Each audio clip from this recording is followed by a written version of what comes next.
it's entirely a reputation protection matter. I mean, the mission here for anybody who gets tied up in this is, number one, stay out of jail. Number two, protect your reputation. And number three, try not to pay out a lot of civil settlements. Calling for the claim to be actually dismissed. What are you watching for in this case?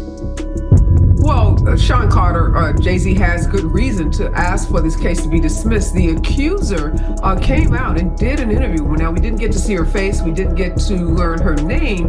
But in the interview, she gave some statements that were inconsistent with the statements or the accusations, I should say, that are made in her lawsuit. And it does raise serious questions about the credibility of this accuser. These superseding indictments filed against Sean Combs based on these three allegations.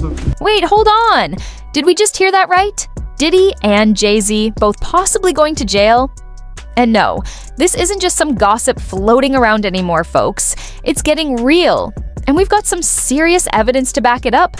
But just when you thought things couldn't get more intense, a prosecutor is dropping shocking revelations. And trust me, this is just the beginning. The entire hip-hop world is about to be shaken. And if you thought you had all the facts, think again. Here's how it all began. A woman, still going by Jane Doe for now, has filed a lawsuit against both Diddy and Jay-Z. And what's she accusing them of? Brace yourselves, because it's going to blow your mind. She claims that in 2000, when she was just 13, these two superstars allegedly assaulted her.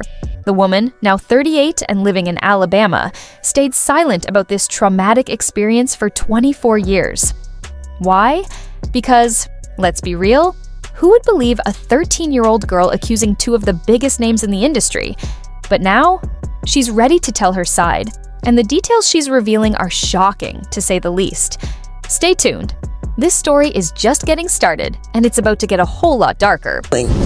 You should always advocate for yourself and be a voice for yourself. You should never let what somebody else did ruin or run your life.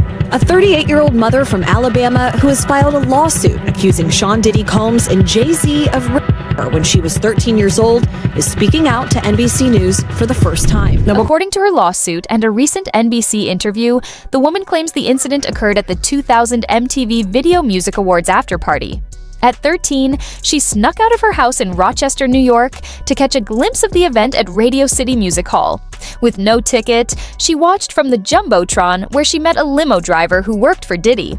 He promised to get her into a private after-party and allegedly told her that Diddy preferred younger girls, saying she'd be just the type he was looking for. I mean, what? I stumbled upon Diddy's driver, who told me that I was exactly what Diddy was looking for. What did you think when he said that to you? I thought it meant that I was just pretty.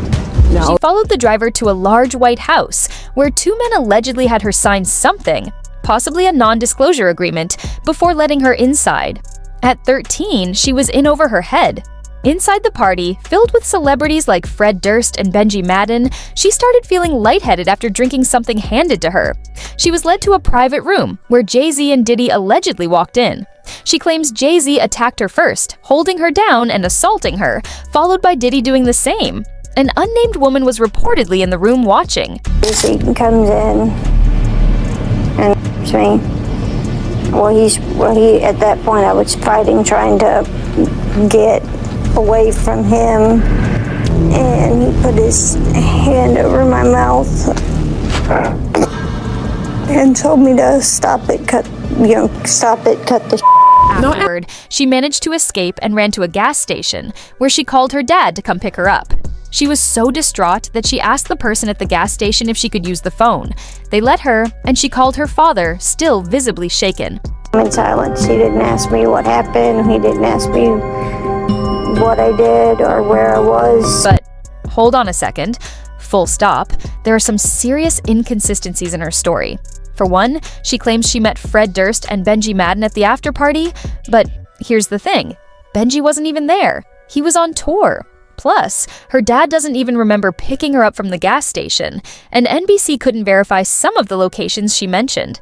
There are definitely some holes in her story, and that's something we can't just ignore. I'm talking to Benji Madden about his tattoo because, I have about his tattoo that's the Last Supper because I have a religious background. So it was just something to talk about. One of the things that stood out to me, Phil, was her father. Her father was also contacted by the news media because in her interview, she says her dad picked her up from Sean Diddy Combs' home she said that occurred after, she said, Jay-Z and Sean Combs. Her dad said he had no recollection of this incident. Despite the inconsistencies, she stands firm. Her lawyer says she's willing to take a polygraph test to prove her story, insisting that what happened to her is real, despite the holes in her account. In a statement to NBC News, a representative of the Maddens confirmed that they did not attend the 2000 VMAs and that they were on tour in the Midwest at the time. Now, here's where it gets even crazier. Diddy is already facing serious legal trouble. He's been arrested on charges of racketeering and sex trafficking, and his trial is set for May 2025. But now, Jay-Z's name is allegedly getting dragged into this mess. The prosecution supposedly has footage from the night everything allegedly went down. Word on the street is, they have damning evidence that could change everything. And get this, the authorities reportedly found multiple recordings from Diddy's homes during their investigation into his other charges. Guess who might be caught in those tapes? Jay-Z himself. Wait, what? I will say that Jay-Z, if he was doing ill like that, he was more quiet about it. You know what I mean? He was more, but then, if we be real with ourselves, it was kind of abnormal when he got with Beyonce, like she was pretty young. Now, I know what you're thinking. What about Jay-Z? Well, if you dig into this woman's account, especially when you consider Jay-Z's past relationships with younger women like Foxy Brown, his involvement is starting to look suspicious. Let's be real here. Back when Foxy Brown was a teenager, rumors and whispers already swirled about their connection. And now, with all this new evidence coming to light, it doesn't look good for Jay-Z. Hip-hop mogul Jay-Z facing allegation. Sean Carter, his real name, is doubling down against his accuser, saying she's looking for money and fame, releasing a new statement overnight calling for the claims to be actually dismissed. Jay-Z issued a statement rejecting the allegations, accusing Tony Busby of filing the lawsuit for money and fame, claiming it was all about money and fame, accusing him of just trying to make a money grab. He said the incident didn't happen, and yet he filed it in court and doubled down in the press. True justice is coming. We fight from victory, not for victory. This was over before it began. This 1800 lawyer doesn't realize it yet, but soon Jay-Z is not holding back, firmly stating that the lawsuit is just a desperate attempt to make a quick buck. Tony Busby response to Jay-Z. Yes. And he did. So he responded two ways. So he posted on Instagram, he posted a photo of himself. This is a photo of Attorney Busby when he was a platoon commander. Yep. Yeah, so Jay-Z had referenced that in the response that we read, basically saying, like, you're supposed to be this noble man, but what are you doing? You shaking down people for money? But that's not all. Diddy's legal team also fired back, dismissing the lawsuit as another shameful money grab. They pointed out that this isn't the first time someone from Busby's camp has been exposed for involvement in a shady situation. If their claims are true, this could mark the beginning and end of the case, according to their statement. Today, for the second time this week, a Busby plaint has been exposed. This is the beginning of the end of this shameful money grab. This is getting wild, y'all. With both Jay-Z and Diddy fighting back with such strong denials, it's clear they're preparing for a long battle in the courts and the media. As we know, Jay-Z isn't just letting these allegations slide, but now things are getting even more intense. Jay-Z is allegedly going after the victim's lawyer with some seriously shady tactics. That Busby said because he's alleging that Jay-Z's team and Jay-Z had private investigators and a bunch of people reaching out to former employees of the firm, their families, including the plaintiff's family and Busby's family, different people around them, basically to like show his power and scare them, allegedly, right? But here's where things get really interesting. Tony Busby, the lawyer representing the accuser, says that Jay-Z's team has been using intimidation tactics to silence him and his family. Busby went public, claiming that Jay-Z's people have been harassing him, offering money to former clients to sue him, and even trying to discredit him. Is this just a coordinated smear campaign? Busby doesn't hold back, saying that this effort isn't about finding justice, but about distracting from the real allegations. It says that Jay-Z failed to mention that his law firm sent them a demand letter, and in that demand letter, they never asked for a penny, they just asked for mediation. Now, I will say I did reach out to Attorney Busby's office to clarify what would the mediation be about, because normally when you mediate, you want to come to an agreement. The agreement is normally money. Here's where it gets shady. Busby claims Jay-Z's team isn't just focused on the case, they're allegedly running a smear campaign. He says they've been harassing his family and even offering money to former clients to sue him. According to Busby, that's not just dirty, it's illegal. What you are seeing played out now is a coordinated and desperate effort to focus the public's attention on me personally to avoid attention on the allegations being made by my clients. Classic deflection move. Busby fired back with a Shakespeare quote, "The lady doth protest too much, methinks." Yep, he's calling Jay-Z out for a desperate distraction from the real issue, the allegations. Busby says it's a guilty person who can't stop protesting. Bottom line, he and his client are not backing down. Let me be clear, we will not be bullied or intimidated by these shenanigans, and our clients won't be silenced. Things are really heating up. The prosecutor says it's no longer just about the allegations, it's about the shady tactics behind the scenes. Quinn Emanuel is accused of going after family members and trying to discredit the case. It's getting way too personal. Now, Tony Busby's calling out the defense for being aggressive, but not in a justice-seeking way. Now, Busby says that investigation has crossed the line, that Quinn Emanuel's investigators are doing things they shouldn't do. They're going after clients, they're going after family members. So it's gotten awful personal and awful chippy real quick.